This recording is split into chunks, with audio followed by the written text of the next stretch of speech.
Today we're catching some sun and waves with Elspeth, a QHS member whose life is as vibrant and refreshing as a seaside breeze. What currents brought her to the sunny shores of the quantum shift? Let's surf behind the scenes to see the waves she's been riding. Hello everyone, this is Elspeth. I am a QHS member for over a year now, and I live in Scotland. I have also lived for 20 years of my life in Hawaii, so I feel as if I have two homes. My mum and dad were Scottish. My mother was born in Australia but did have Scottish parents. My childhood was in a rural community in Scotland, only maybe population of about 800. I spent much of my younger years helping out in a farm, which I loved. I was a free spirit, ran wild across the fields all day long, especially in the summertime, not so much in the winter. But both my brother and I helped out at that farm for many, many years. My brother is 2.5 years older than myself. Childhood, apart from that, was pretty non-eventful until I was 9 years of age. And I went through a trauma that really affected me for most of my adult life until I learned how to let it go, not to be a victim through it, and forgive the person involved. But I was out riding my little farm pony, little Shetland pony, at the age of 9, as I did every day, where, there was nothing happened in our village, no danger, no bad people. And this day, a man pulled up beside me in an orange Volkswagen Bug, still emblazoned in my memory. And he exposed himself to me, and for 10 minutes went through, his ritual that I didn't understand, hadn't a clue what was going on, but I was traumatized by it. And took the little stick that I used on the pony to encourage her to move, and I whacked him with it. And I rode off. Now, fortunately, he didn't follow me. It could have been a much worse experience than it was. However, it was traumatic. I never told anybody about that experience for more than 20 years. I didn't tell my parents. So the innocence of childhood was gone with that event. And I moved on, and probably about the age of 9, my first injury happened that also affected me for most of my adult life until now. And a little bully boy came up behind me when I was in a swing and pulled the swing away from me, and I landed on my tailbone and damaged my spine. Couldn't sit on the floor without spasming and being paralysed, and I had a lot of chronic pain from that back injury over the years, and eventually over many treatments, over 40 years or so, I eventually found a network spinal analysis person who totally healed me. And I really haven't had much at all wrong with my back in the last 5-6 years, for which I'm very grateful for. But no doubt there's some deep-seated thing in there that still needs healed by the V9 or the QArc, so I'm still very hopeful for that to happen. I decided that at the age of 14 that I didn't want to be limited by the village that I lived in, and that I would travel the world one day. Again, didn't share it with anybody. Went to college, technical college, at the age of 15-16 to learn how to be a shorthand typist. And my first job was as a secretary in General Motors Terex in Scotland, and I stayed there for 4 years. I decided after being there a year I would ask for a transfer to their branch in Luxembourg. And about probably 6 months after I applied for that, it came through that I had the transfer. A few days later, I was in hospital with meningitis and glandular fever, which is Epstein-Barr, for those of you in America would know it as that name. Very, very ill. I was off my work for almost a year. My mother was very kind enough to tell me that that was God's punishment for me wanting to leave home, and I had to have that illness to stop me from going. So that was not the right thing to tell me. So by the time I was 20, I had applied for a job in Lugano, Switzerland, as secretary in an American college. So off I went there to work in Lugano, which was one of the most beautiful places in the world, and I loved it. I was a very shy, kind of introverted person, but there was always something inside me that still made me go beyond my comfort zone, and that was probably one of the first things that was beyond my comfort zone. I met my first husband within a few months of arriving there, and it wasn't for me. I was about to finish the relationship, and he was in a really bad car accident, lost an eye, facial scarring, and I didn't have the heart or the guts to say that I was leaving. So that Y junction of great importance ended up with 10 years of abuse. Not going into it, don't want to remember it, don't want to talk about it, but it wasn't good. He was also into drugs and alcohol, which exacerbated the problem. But the very best thing that happened from that relationship was my daughter. I love her. She was born in 1980. I also got a college education. You know, me who thought that I wasn't all that great, went to university in Hawaii, where we chose to go and live. And I ended up a Dean student, graduated with a 3.8 grade point average, and wow, I wasn't thick after all. And that was a real boost to me to know that I was able to do that. And that was the other good thing about that time in my life that I would prefer to really forget. We stayed in Hawaii for almost 6 years, but by the time my daughter was 8 months old, I decided that I was bringing her back to Scotland on my own. I didn't want her to ever go through what I was experiencing. So I lived with my parents at the age of 27 through the age of probably almost 29, and then found a little apartment that the government paid for, and I was destitute. Still, I had a great life. I was okay. I was free of the bondage of that relationship, although it did come back for a year before we eventually ended it. Divorce by the time I was 31. At the age of 30, just before I got divorced, I went on a government training course for sales training because I decided that a secretary's job wasn't going to pay for the lifestyle I wanted for my daughter and myself. So I successfully found a sales job. My first manager who hired me was my husband today of 29 years.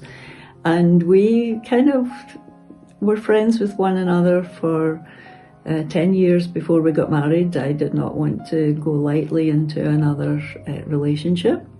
But it has been a wonderful relationship. He's my very best friend, such a loyal, close companion, and we have just done everything together for probably going on 39 years now.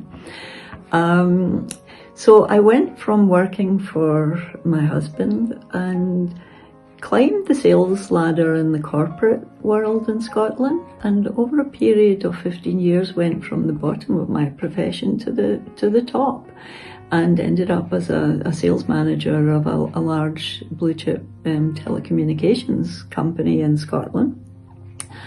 And I reasonably liked that job, although I was never passionate about this job. This job paid the bills, paid it extremely well. I was well paid in this role.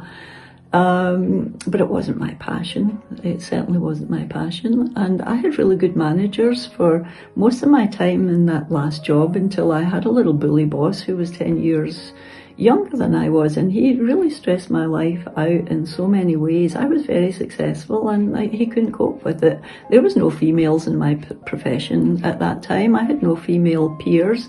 I lived in a man's world and it was tough. And I was a pioneer in many respects in my profession. But he really got to me, and I was so stressed I would clench my teeth.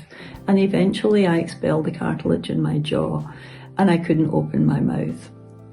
For 6 months they left it to see if it would get better. I was blending food and feeding it through my mouth with a spoon, dissolved. And after 6 months it didn't correct itself, so I had open jaw surgery to have this little cartilage thing stitched back into my left hand mandibular joint. I have never gone through such excruciating pain in my whole life. That was just awful. And, it took a year to learn how to talk again, to open my mouth, to eat properly. My teeth no longer aligned, my bite was gone. And over the next 5 years, I went through extreme dental work. I left my job, I took redundancy, got a good lump of money to not work for a few years and help myself to get better. So that was very traumatic work on my mouth. I still probably have a bit of a speech impediment left from that. TMJ pain for 15 years. It was really excruciating, painkillers and everything else. But it's so much better now. The white device has also helped. I still occasionally get a twinge, but it definitely needs structurally fixed, and I look forward to that day with the V9 or the QArc. During my life, as far as illnesses go, I was left with the remnant of Epstein-Barr and had many times off my work for 3 months at a time with chronic fatigue and vertigo and all of that sort of stuff. And I was never full of energy really at any time from the Epstein-Barr and meningitis experience. So the remnants of that still kind of lurk around, I guess, from time to time. But that first real traumatic experience was the jaw surgery and the after effects of that. I moved to Hawaii at the age of 50. My daughter was 21 and she decided to go back and see where she was born, and she's still there to this day with a family, and my 2 grandchildren are there. John and I went there in 2004. We immigrated, started from scratch, took nothing with us, suitcase or 2, and started from the beginning. We thought we would find stress-free jobs that would see us through till our retirement. However, my mum had developed dementia after my dad died, and for the first 4 years in Hawaii, I spent 3 months in Hawaii and 3 months in Scotland looking after my mum. My brother did the alternate 3 months. That was a very difficult time. I couldn't earn money during that time, spent most of my retirement pot flying back and forward and supporting us through that time. My husband had a job, but Hawaii's it's an expensive place. So anyway, I ended up with a nice executive assistant job in Hawaii in a legal aid company. And the recession hit 2008, 2009. My husband lost his job 2010. I was on the verge of losing mine. And we decided to sell our apartment and buy a franchise, which we did, and we worked there for 7 years. Nearer the end of that time, I thought we would work there. I was 64 by the time we sold the business, and my husband was almost 70. And I really fully expected us to keep going, but I damaged both rotator cuffs from carrying heavy articles in my business. And excruciating pain from that. Was told I was too old to get surgery and I would be on injections for the rest of my life. That's when I went to the network spinal guy who fixed a lot of things in my life. Also during that time I discovered I had various cardiac issues from the age of probably 55 onwards. I had a blocked artery at the age of 55. I didn't need a stent, but I had balloon angioplasty, and my heart was enlarged. Was told I had cardiomyopathy, which I went to so many different people to have confirmed because I didn't believe it, and eventually was told I just had an enlarged heart through high blood pressure. So I spent time exercising a lot and correcting that issue until probably 7 years ago, my cardiologist sent me for a calcium score CT scan, the CAC score, and my score was off the chart. My husband's was very, very low, and mine was beyond, it was beyond a joke really, and the cardiologist told me that if I didn't change, I would probably not have any more than 2 years to live, which really jolted me, devastated me in fact, and so we decided to sell our business, which we did. And due to the fact that I knew I was probably going to need medical care, I didn't want to leave any excessive medical bills for my daughter to pick up once I was gone. So we decided to come back to Scotland, and we've been here for 5 years. We've travelled back to Hawaii a few times, wonderful seeing our grandchildren, but here I am. I got involved in QHS, just about a year ago, a lot of things have helped. I developed AFib 4 years ago, which has really been a very limiting factor in my life, as I have these really awful events that happen every 2 weeks and last about 10 hours. The white device has reduced that.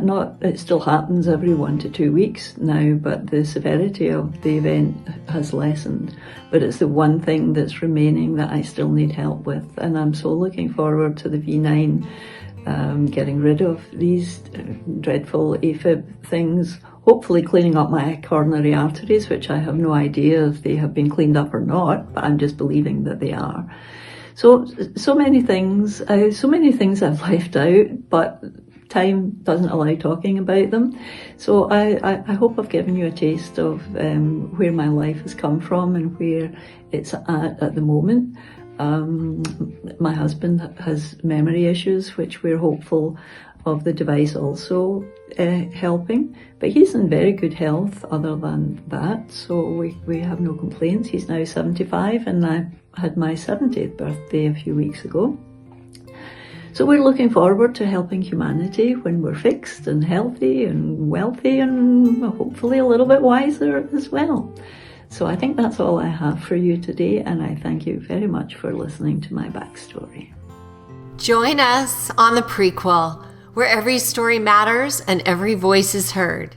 Because here at QHS, we're all about healing, learning, and growing together.